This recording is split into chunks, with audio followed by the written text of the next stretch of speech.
Hey there, welcome to episode 48 of the Quaggling Sand audio program. I am your host, Dan Hugo. We are recording this just before 11 a.m. on Wednesday, October 9, 2024. Today's topic is one that I haven't talked about in a kind of an overview form. I've mentioned before that I don't have a car. I got rid of my car. Turns out it was about 8 years ago. But kind of an update on a Medium post from 2017 when I had gone a year without a car here in the Vegas area. So I thought I would kind of refresh that in audio form. I should probably get back to writing on Medium, perhaps. I like Medium. Some people don't. I actually do pay the $5 because I get a lot out of Medium. So not a plug. I'm just saying I do like the platform, and so I have written a few things. I should talk more about my universal basic income opinions, which is really just economic discussion. It started with UBI. But anyway, the point is today's episode is about I am still car-free, carefree. And normally I would write that as a car and then like square brackets with an E and then free. So I kind of put it in both, but that doesn't translate well to a URL. So car free, carefree, and probably less confusing. So yeah, let's get into it. Before I do though, first of all, hopefully wherever you found this audio program, you are able to see the episode description, which will include show notes.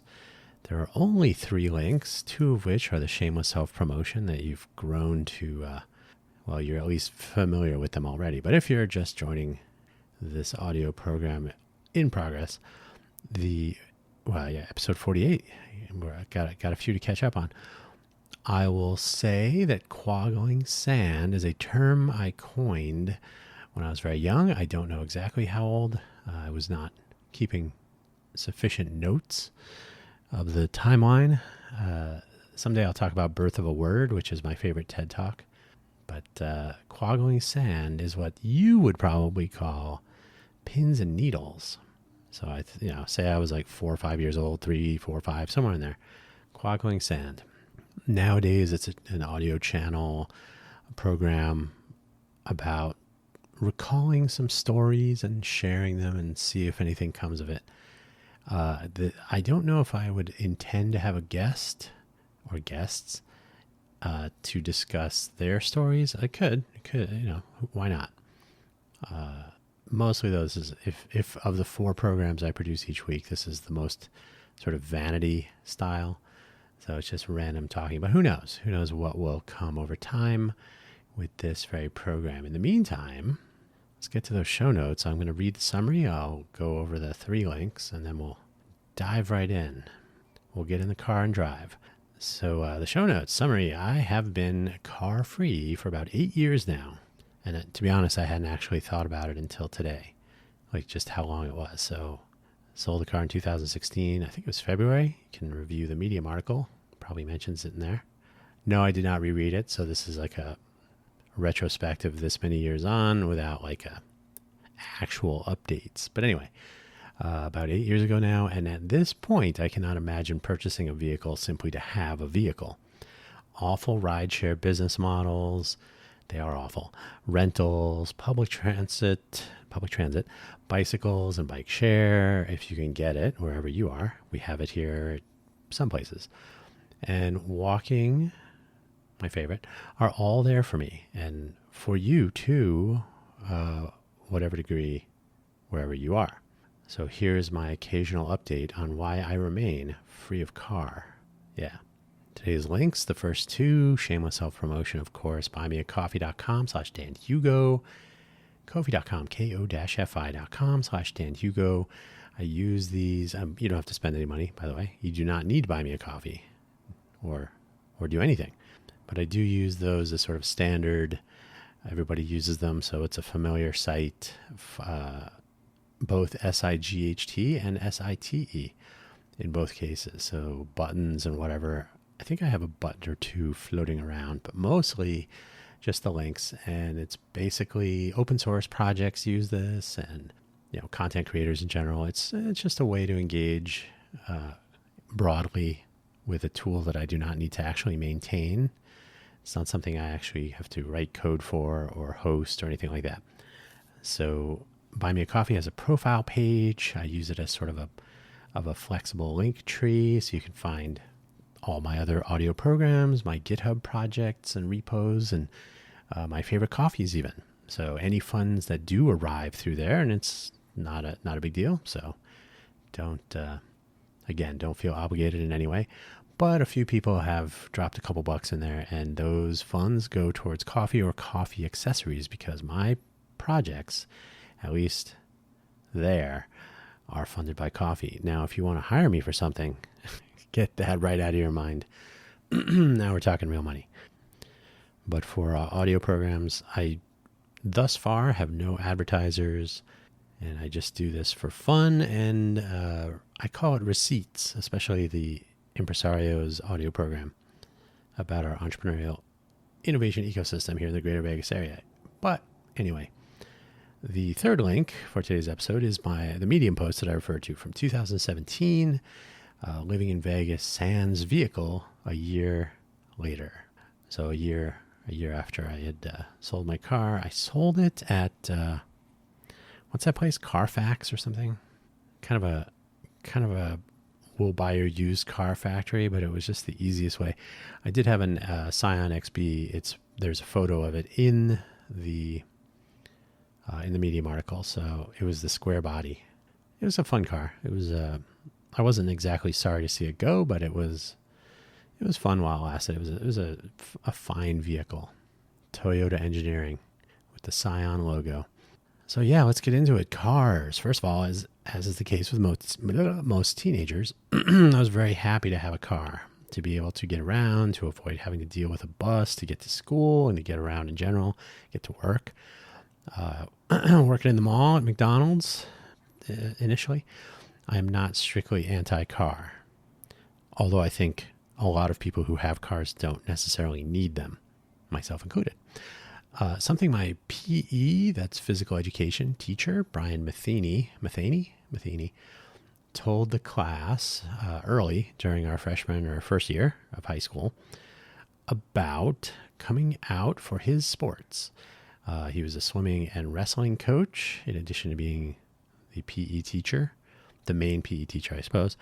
So he was coaching swimming and wrestling. He was, hey, you should come out for swimming, and then wrestling in the middle of the year. Swimming is at the beginning and the end. And no, when is it? Anyway, whenever the seasons were. Swimming in Phoenix, you can pretty much do any time with the weather. But he suggested that we should, instead of, well, if we get a car, everyone's goal, of course, got to get a car. And we were freshmen, so we're talking 14 years old, driver's license in Arizona, 16 years old, so 2 years. So he said, everybody, you clearly want to get a car. Everybody, that's what they want. I got to get a car. But you have to get a job to pay for the car, gasoline and insurance and whatever else, the cost of maintaining a vehicle. Then you need a car to get to the job, perhaps. So then it becomes a vicious circle. So we should just pursue his sports and save ourselves the trouble. Swimming and wrestling, forget the car. Retrospectively, he was not wrong. Certainly about the vicious cycle, if you like. The need to put gas in the car. And I will say, my Volkswagen Bug, my 1970 Volkswagen Bug, which was my first car, it was not only reliable transportation, but a veritable platform of education. One of those things, it did run on leaded gasoline, regular, as we used to call it. I don't even know why they say unleaded anymore, because you really can't purchase leaded or regular. The cost of a gallon of regular gasoline at a gas station near my high school was about 79 cents. At the time, this would have been 87, 87, I think. So there's that. I went off to college eventually, about 2 years later. I had the Bug for 2 years. Then I went off to Harvey Mudd College in Claremont, California. So 354 miles from my parents' house to the street by my dorm, West Dorm. So not having a car was ultimately a good idea. Some students had brought their cars, and as is, I didn't write the word is in my notes, and as is the universal truth, the person with the car, the universal advice, but it's the universal truth. You figure out who has a car and get to know those students. That's always a fact. So when you bring a car to a college, you become very popular. So I never had that problem. I did not have as much need for a car during my 4 years. So I didn't feel like I missed out too much other than the occasional passenger status with my car owning colleagues. So no concerns about the expenses, the crime risk, and of course, no need to give other people rides nor loan it out. I am not a fan of borrowing people's cars, so I would have felt odd letting others borrow. I did associate with others with sort of a similar mindset, so they were happier to drive than to offer up their keys. Probably a good idea. While my first 3 years at Harvey Mudd College, were mostly spent on campus or taking trips with others to restaurants, places like Disneyland, Tower Records, Magic Mountain, and so on. Like every once in a while going off campus, but Harvey Mudd was a fairly intense educational experience, so I didn't find myself saying, "Oh, I should leave campus." It was more about, I should sleep or do homework, try to stay here another year. So on my final year included more walking, thanks to a paperwork error at LA Fitness and a 15-month membership for free. That had to do with the summer between my junior and senior year when I worked on campus, the Ducey Gym, which was the campus gym shared amongst different colleges. So it was a short walk down the street. We used to go there quite a bit. And it was going to be closed for renovations for the summer, so the school arranged for memberships for all who wanted them. It was either free or ridiculously discounted. So we went over and signed up, and yes, Harvey Mudd, yes, Ducey Gym, yes, here, sign here. You'll get your card and whatever. And so I got my card. It was supposed to be for the summer, for 3 months, and I got my card, and it said it would expire 15 months later. So I had a little bonus. It's the way it goes. Small favors. Entering Silicon Valley, I've done at least one episode about my tours of duty in Silicon Valley. I've talked about specific employment adventures and so on. Initially, I was getting a ride with my roommate. I moved to Silicon Valley in July of 1993. Didn't have a car, didn't have much. And so my roommate, Jason, had a Citation, a Chevy Citation, if anybody remembers those. And so he would drive us to work, and we both worked at the same place initially. So we were a reasonable walking distance. It was a long walk, but it was certainly doable. It was nothing. Today I would almost balk at driving. It was that close. It was probably like a mile and a half, maybe. I should measure it sometime just out of curiosity, but yeah, call it 2 miles just to be generous. Eventually I took the plunge because I got laid off from my first job at Supermac, where Jason remained for a little while longer. So I got laid off in October, so July to October. Good time, good ride. I took a bus to interview at Apple. Actually, I took a bus to get to my temporary job at Storm Technologies, which was in Mountain View, I think. And then I took a bus to have an interview at Apple to be a contractor, thanks to a referral from somebody I met at Supermac. And lo and behold, I would be working at Apple. Now, I could have taken the bus to Apple. The bus stop was quite literally on the sidewalk in front of the building, Mariani 1, if you're curious, in which I would be working. So catching a bus to Apple, piece of cake. Catching a bus back, just have to cross over, catch the northbound, right? So that would not have been trouble. But I said, you know what? I need to have a car. I need it. So I took the plunge and I leased a Jetta 3. I think it was was it a 94? Like a brand new Jetta 3.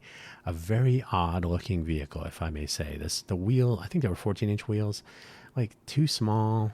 They should have been 15s. The trunk area was oversized. It was good for putting in a subwoofer that I would build later. So plenty of room, but just an odd look. Not a very sleek car, but totally utilitarian. Good mileage, standard transmission. So, and I was all in on VW, so I didn't even look at other cars. I was like, I love my Bug. I'm going to get a Jetta, the Jetta 3. I would get all Volkswagens until the Scion. Sometime during my lease period, luckily it's towards the end, my first broken window and the theft of my stuff, which really, really frustrated me. They stole my Newton message pad 100. They stole my HP 48 calculator. They stole a bunch of CDs that were in a satchel. They tried to steal my in-dash CD player that I had put in, Alpine. And yeah, it was not what I would recommend. I will tell you, I was visiting a friend's house the friend in their house in San Jose, and my car was parked, on the residential street, probably like 2 houses away. So not directly in front of the house, not very near, but yeah, a little bit down the street. So sitting in the house, suddenly hear the dulcet tones of a Volkswagen car, honking car alarm, integrated with the car horn, which is, I think, pretty typical, but not one of those whistling boop beep bop all that. So just honking and lights flashing, and I was like, that sounds like my car. And I was like, maybe I should check. And then I looked out and I was like, oh, it is my car. So it was really frustrating, but that's just how it is. This is what life hands you occasionally.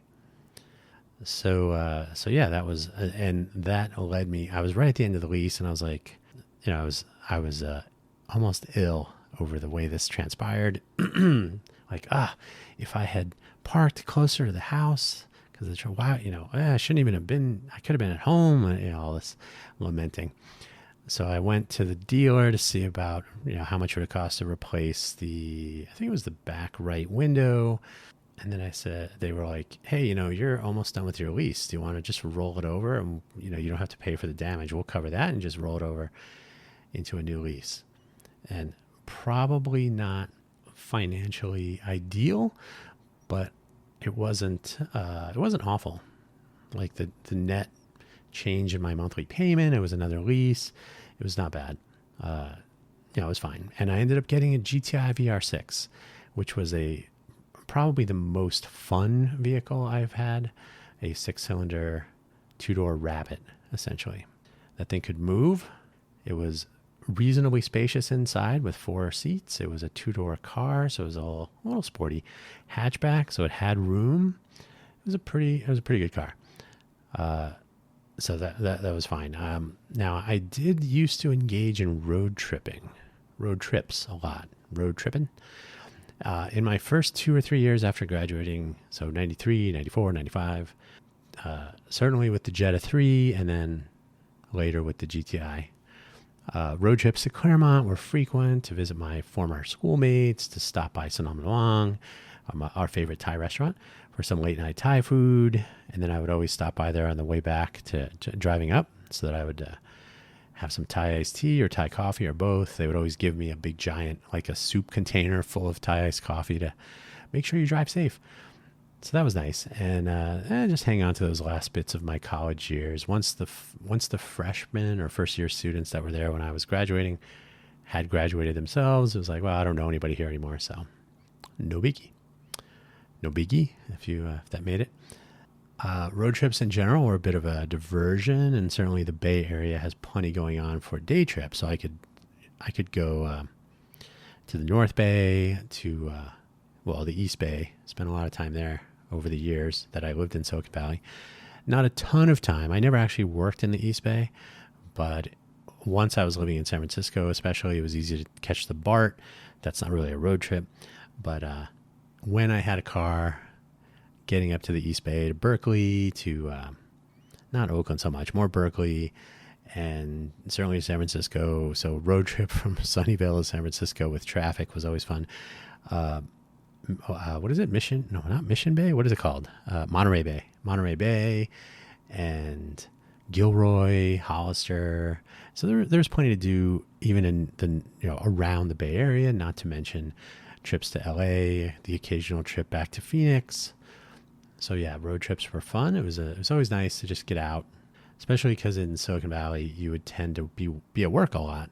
So it was nice to get hit the road, get out of town. And then every once in a while I would do a 13-hour road trip to LA. That is, I would get in my car, I would drive to LA, which took about 5.5 hours.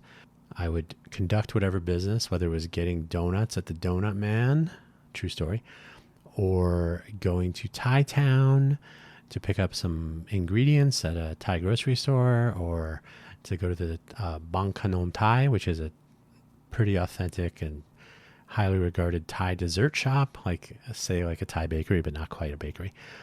And one time to the Turkish consulate, which is a different story for another time.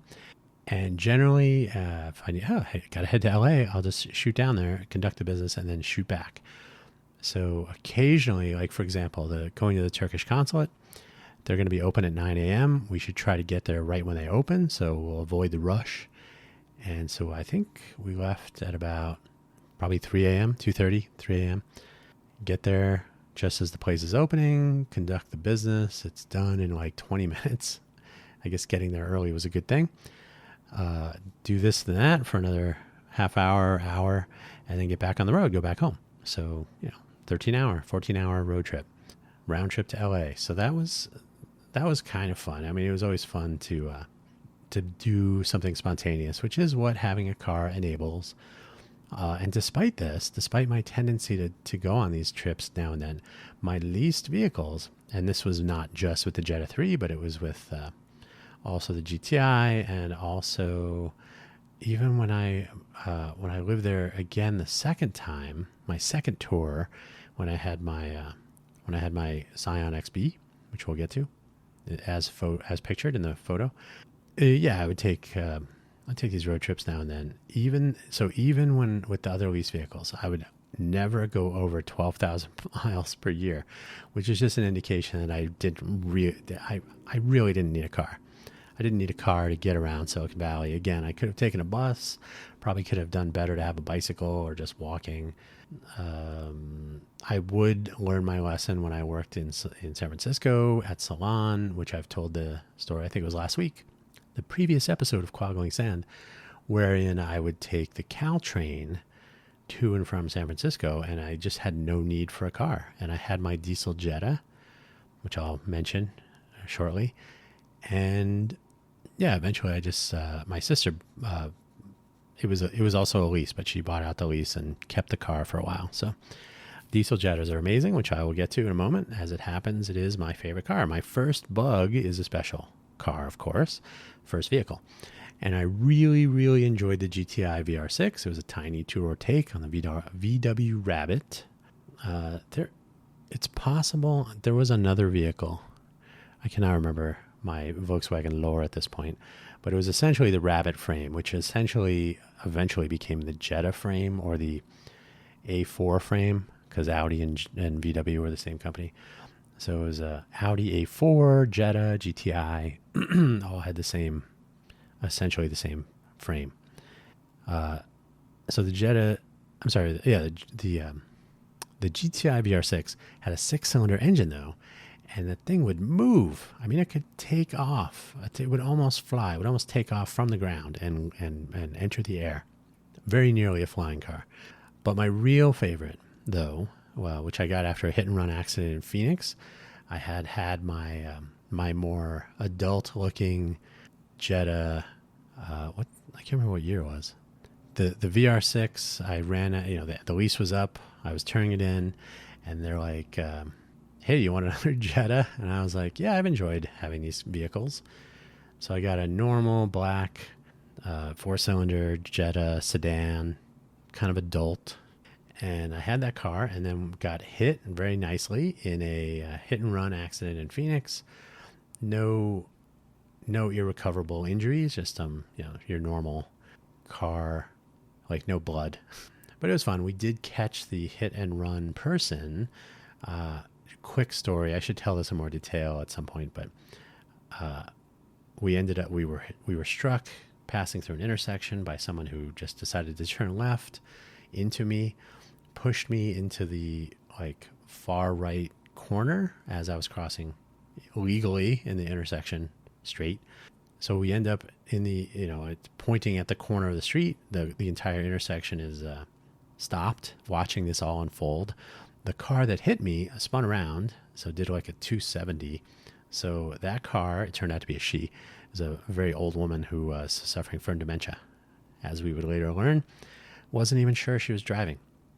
She was turning left, so she was going to be going to my right, and she ended up, because she spun around as she did, I don't know, I didn't see her spinning around, but she ended up as the person, I'll get to that in a second, said, yeah, she ended up facing the other way, and so she just started driving. So she ended up heading to her right.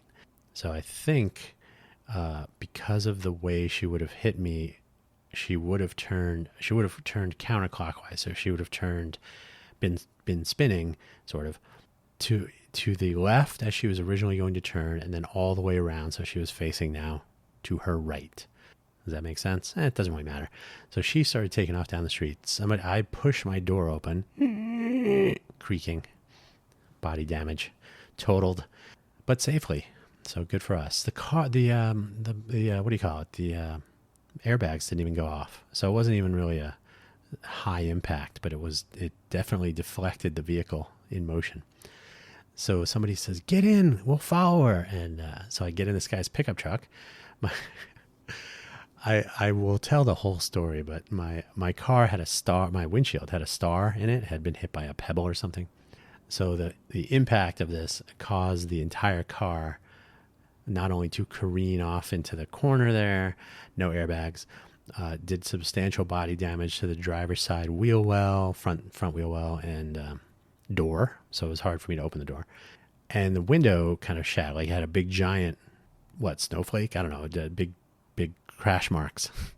So right before we entered the intersection, my mom was my only passenger. She was facing me a little bit, which would lead to some additional injury from the seatbelt, and it's unfortunate, but survivable.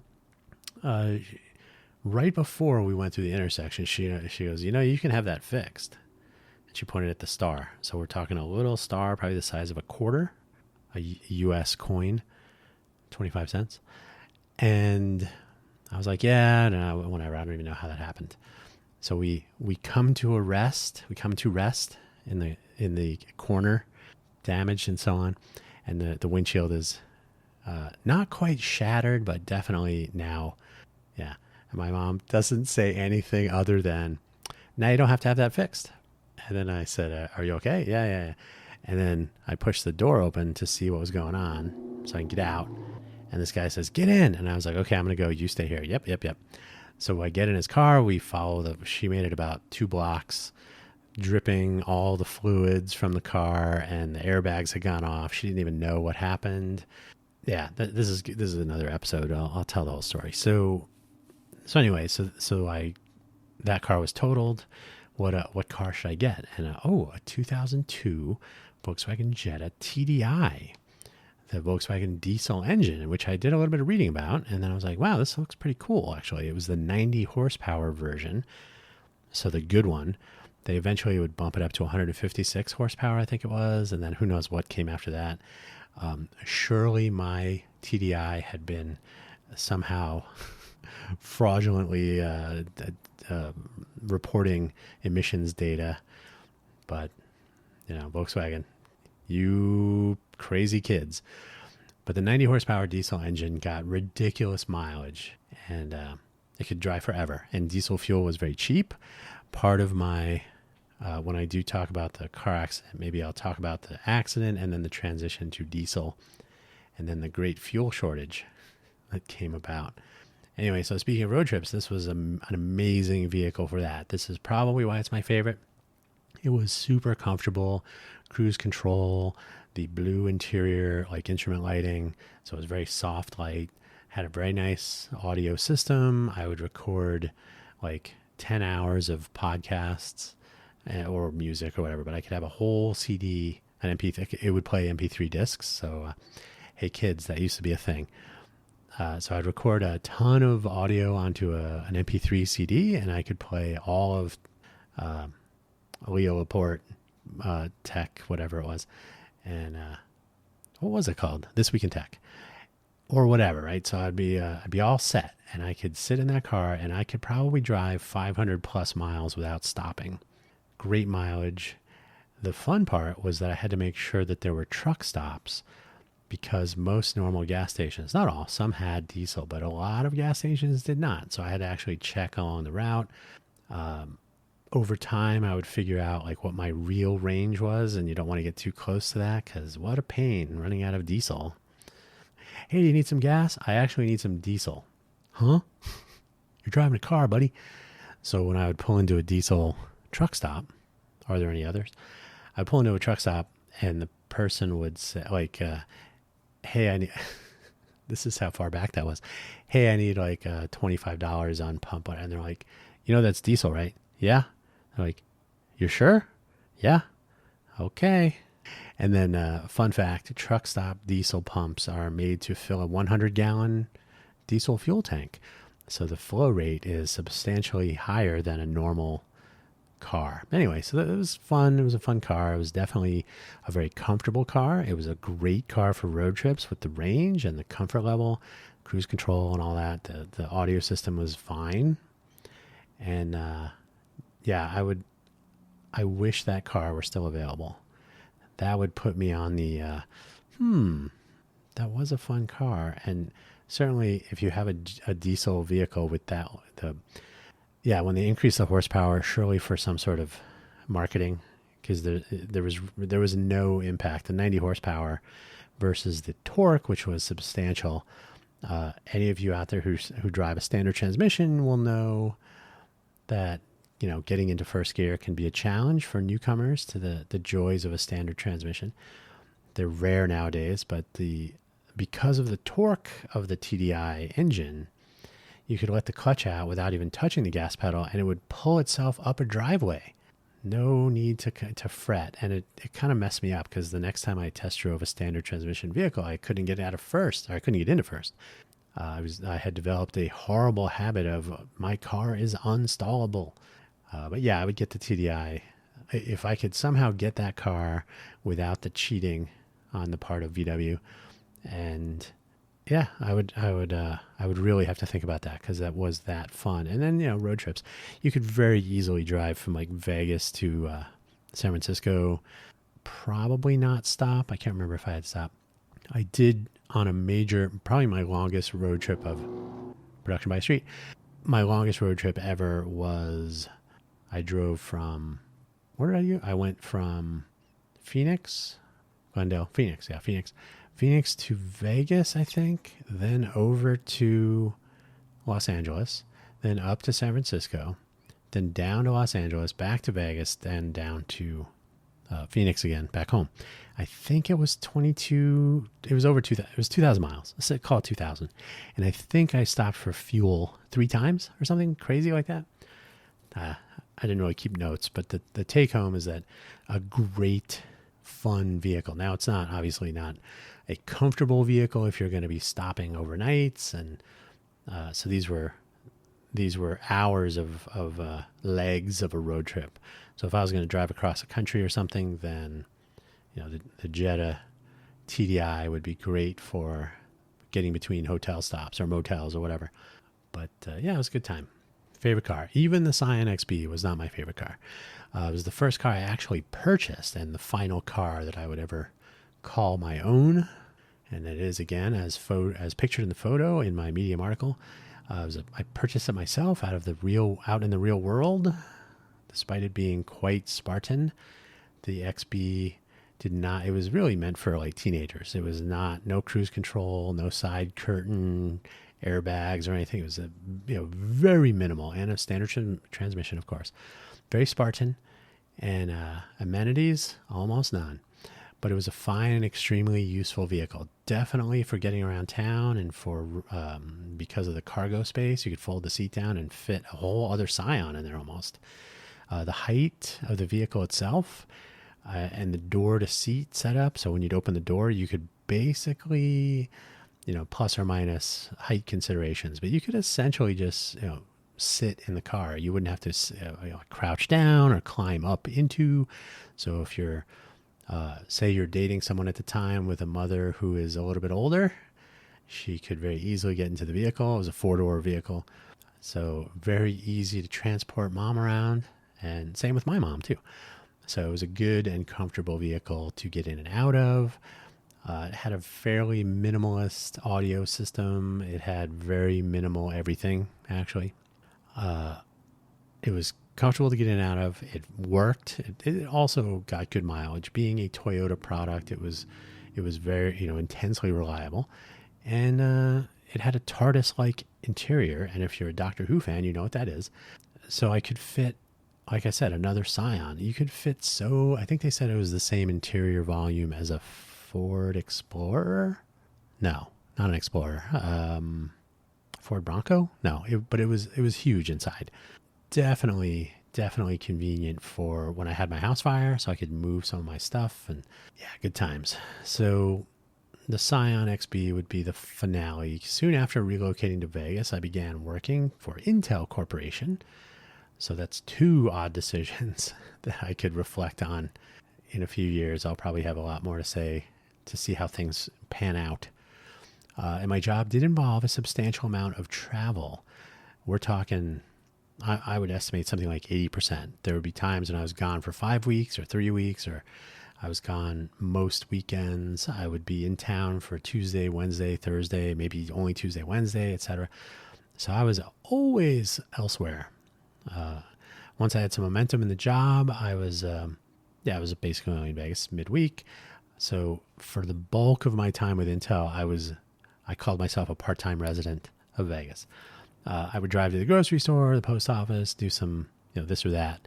But then I would eventually be heading to the airport. And eventually I would not, because because it was just more of a hassle to drive my car to the airport and then just have it sit there.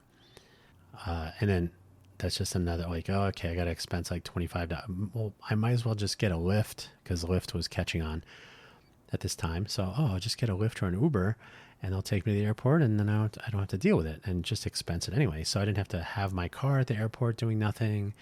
When I got back, I could, summon a rideshare vehicle and get back home. So less and less use for a car, like very minimal requirements. Grocery store was really walking distance. So, okay, I would walk to the grocery store, got to go to Target, got to go to, wherever. Post office, run an errand. None of these things require a car. Vegas, where the part where I live in particular, but in general, has a car crime problem. The first apartment I had rented was before where I live now, had a garage. And my thinking was, now did I have the job no, I did not have the job with Intel when I moved into this place. But it turned out, I can put my car in the garage. So rather than driving and leaving it at the airport and leaving it out in the parking lot, I can put it in the garage, 1-car garage. Then that became like too much of a hassle because I was storing things in the garage, and then I didn't, do I have room for this? Is it really worth it? I'm only going to be gone for 2 days. My car has sat for multiple days with nothing happening. I didn't have anything of value in the vehicle. So I was like, I'll just leave it. It was literally parked right outside my window. I could see it. So I was like, in fact, it's parked where I usually parked it in the photo in the Medium article.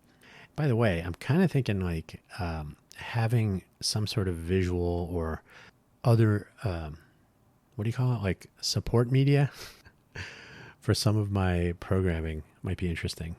We'll talk about that next week. So the car crime problem had not touched me yet. It was more break-ins. I think I did leave my door unlocked one time, which you should never do. And someone got in, but because there was nothing of value, what do they do? I had a point and shoot camera in the glove box, and I had some change in the ashtray. I don't ever use the ashtray otherwise. So they clearly took out anything larger than pennies and nickels. Like maybe there were 2 quarters in there or something. They did not get the point and shoot camera. So they were clearly just looking for some spare change. Okay, fine. I will not leave my car unlocked again. The place where I lived is known for crime. There's been murders there recently. There have been other incidents. So I'm sort of surprised that I went as long as I did without my car being broken into or worse. But in the interim, break-ins are super commonplace. Catalytic converter theft was kind of a thing for a while, but I think they cracked down on that enough on the fencing side. So if you stole a catalytic converter, they were really keeping track of where they would go next. And so if you were caught purchasing them or transporting, like, hey, why do you have a stolen vehicle full of catalytic converters? That's a problem. So I think they started, I think that scenario probably happened, but basically the catalytic converter and car break-ins were more of a problem. Today, thanks to the loveliness that is nextdoor.com, probably at least once a week, I get my car was stolen this morning. So now it's just outright car theft. Grand Theft Auto Vegas. That's probably already a video game. There's still break-ins. There are still other such crimes. But yeah, they'll just steal your car. And so as I detail in my Medium story, my car sat for, I believe it was 7 months, if I remember correctly. That's the number I usually throw around. In the article, it's more fresh. So sat for 7 months. As I describe, registration was expired, battery was dead, insurance obviously needed to be renewed, it needed to be smogged. And I was like, there's a reason this car was sitting for 7 months, because I really don't need it, clearly. So I got a temporary registration and I drove it to Carfax, whatever that place is, and they were like, oh, we'll give you what? Like, I don't even know if it was $2,000, $1,500, $1,800, something like that. I had purchased it for $12,000, probably with financing, it was $15,000. It had lasted me from, I think it was a 2005 sign. It's probably in the article there. And I sold it in, what would that have been? Oh, 2016. So I had, was it a 2005? Is that even possible? Did I have that car for that long? That doesn't sound right, but either way, I had the car for a long time. It had served its purposes. It had shown itself to be a valuable investment and worthy of being cast aside. So I took my money and I got a Uber and I went home, carless, car-free, and carefree. Because it was a square body XB, those were kind of popular, especially if you're going to wrap it and use it as like a moving billboard. So it was only a matter of time before that car got stolen. Today, so it's 8 years of car-free. I guess it was 8 years in February. Is that right? Yeah. So 8 years, mostly carefree. In fact, not too bad. Sometimes it is not convenient to rely on public transit to get around if I have to go some long distance. And while rideshare is an option, the costs have gone up. I mean, I used to jump in a Lyft or an Uber, and Uber sucks. So it'd be exclusively Lyft here in Vegas. And it was reasonable.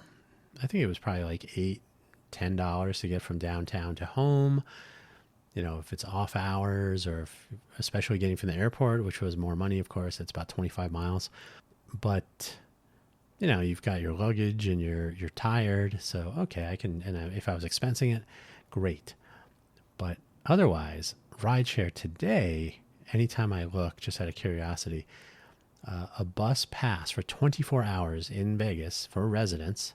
By the way, they don't check. So use the app and buy the residential pricing. $5, 24 hours of the best bus service you will find in Vegas, and not a lot of competition. Whereas one ride to get from where I live to the first destination, like, oh, the buses didn't show up. That happens here. The bus didn't show up, and I got to get to a thing.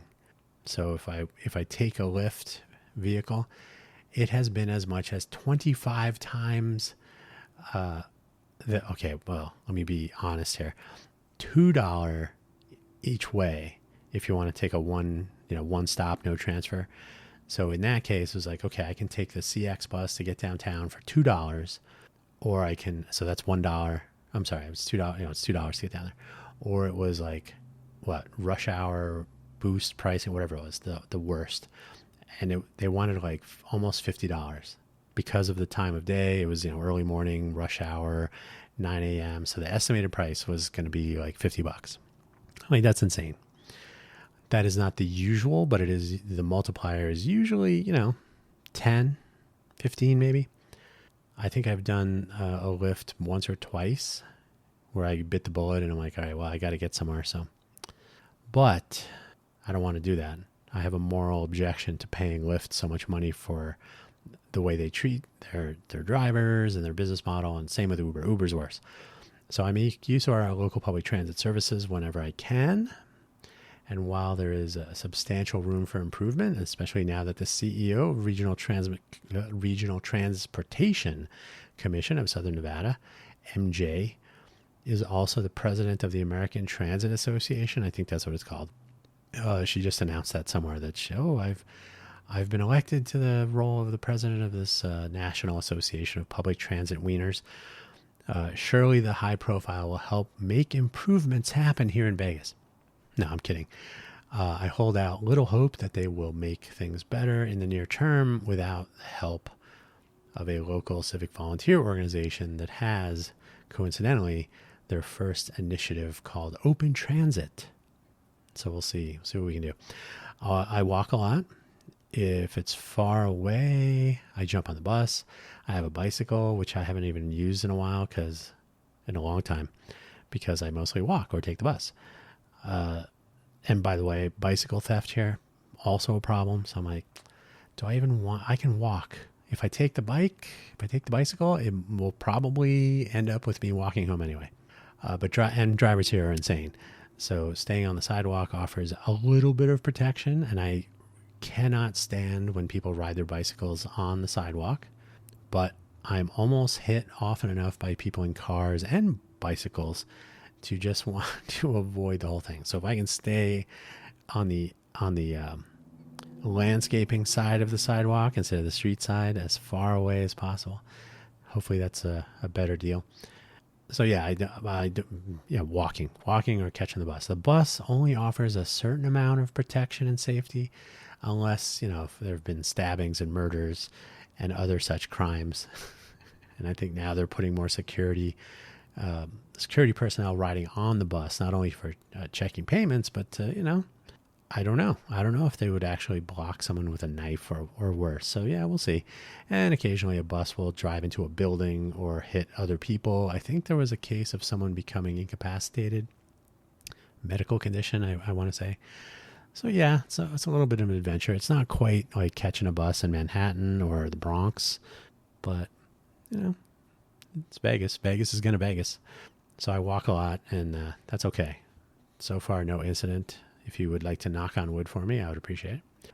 Into the future, purchasing a depreciating asset like a car really needs to have some sort of a revenue generation component to it. I mean, that just makes sense.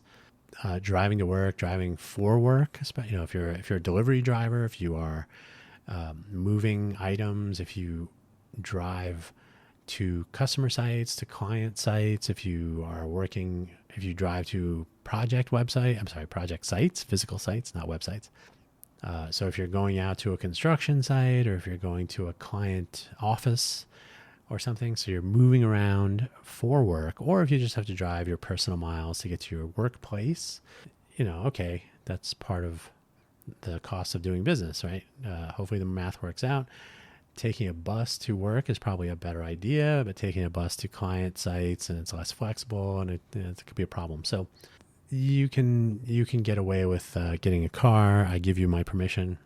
The bus usually works out if there are bus pass rates and other incentives. Then you're like, why even pay for gas and insurance? And just take the bus, which was my observation about my time at Apple. There was really no need to get a car at that time. Later having a car was a lot easier, but my initial car, I wouldn't have gotten broken into if I didn't get the car. It could have been bus only. If I need a car for some reason today, rental is a possibility. I can rent a car. I have a driver's license. It's valid, and I don't have insurance, because why? So I would get the rental insurance, I suppose. And my last rental was a U-Haul, a van, about 3 years ago. So yeah, I have yet to feel the need to rent a normal car for anything, but I could do that tomorrow. I could do it today, I guess, later today, if I really wanted or needed to. And leasing is something I've done it many times, as I've intimated. I think I leased, when I say many, we're talking, I think, 4 cars. Yeah, Jetta 3, GTI, VR6, Jetta normal, sedan, and then Jetta TDI. 4 leased vehicles, and then a Scion XB. So started with a Volkswagen, ended with a Toyota. These were all fine cars, and so leasing was not awful. It was part of, always have your own business, which I do today. I've had for decades.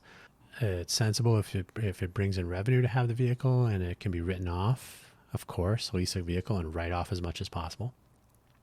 I don't see myself leasing a car, and we're buying one.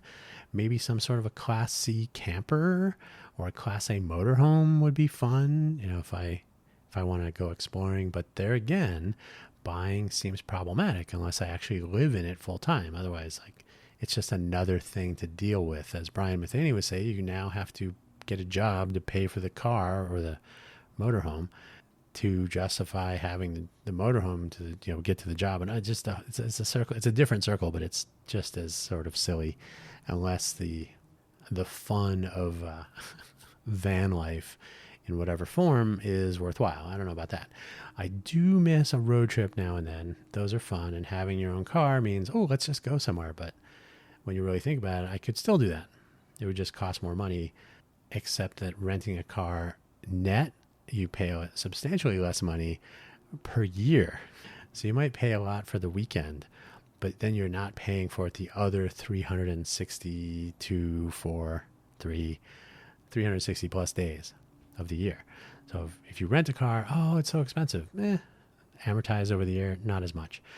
So I do miss the road trips, but as people in other countries say, and I've seen this a few times, especially when they come here to visit. Now I know why Americans don't have passports. They never really need to leave their own country. There is a vast expanse of America, the United States actually. America is a larger geographical area, but the United States is vast, and it might be worth tooling around the country at some point. Road trips being what they are. I haven't done a cross-country trip since with my parents, with our move to Phoenix when I was 5 years old. So it's been a while. No. We did a trip to Florida, not quite across the entire country, when I was 10, 9, I think 9. But it's been a while since I've done the cross-country road trip. Would I buy a car to do that? No, probably not. But it would be kind of fun. Anyway, so being car-free, carefree here in Vegas, I will say that one time someone looked me in the face and said, "How can you not have a car here? You can't get anywhere." And I said, "You see how I'm staying in front of you right now, and yet I don't own a car?" So there's a misconception by some that getting around requires a vehicle. Other people who get around Vegas without owning a vehicle know better. People who visit Vegas don't necessarily have vehicles, and sure, you can pay for rideshare, but you can get a 24-hour pass. And if you're just here for the day, or if you're here for the week, spend $20. You can get most places you need to go in the Strip area or in downtown. So in the center of the Greater Vegas area, you can get around for a couple bucks a day for public transit. The app is bad. Hopefully someday Open Transit will save your travel planning, but the resources are here to get around. So there's really no need to rent cars or certainly to own a car if you don't absolutely need one. And so that's my take. That's where I am. I'm still carefree. I never hear a car alarm and think, is that my car? A lesson that I have not forgotten, nor will I. That was a motorcycle, if you heard, production by Street, and that is where I will leave today's episode. Don't forget to check out buymeacoffee.com/DanHugo, Ko-fi.com, Ko-fi.com/DanHugo. No need to buy anything, but you can find my other episodes. I will say, here's a little tease. We finally got the website for Innovate for Vegas Foundation into a state where we can start making changes very easily. We had to move it over to GitHub pages for some static content, and then there'll be some other dynamic content that we'll put in a cloud somewhere, whether it's Amazon or wherever. So yeah, we can very easily, I need to get a couple of different projects up and running for that. Agile for Volunteers and Project ACT, the Autonomous Cohort Tessellation. So they each need a couple of static just to get, so that people figure out what they are. So a couple of landing pages. Then we need to start talking about primary point of publication for audio programs and whatnot, and how this will fit into the MyMuni and welcome projects, and the list goes on and on and on. But these will be things that I start to announce, obviously in the programs, in the audio programs and whatnot, but I will make additional changes and updates to my two coffee Java oriented tools that I've described and pointed people at for all too long now, all too many times. You can tell this show needs to come to an end, and so I will bring it home. Thank you for listening. Bye-bye.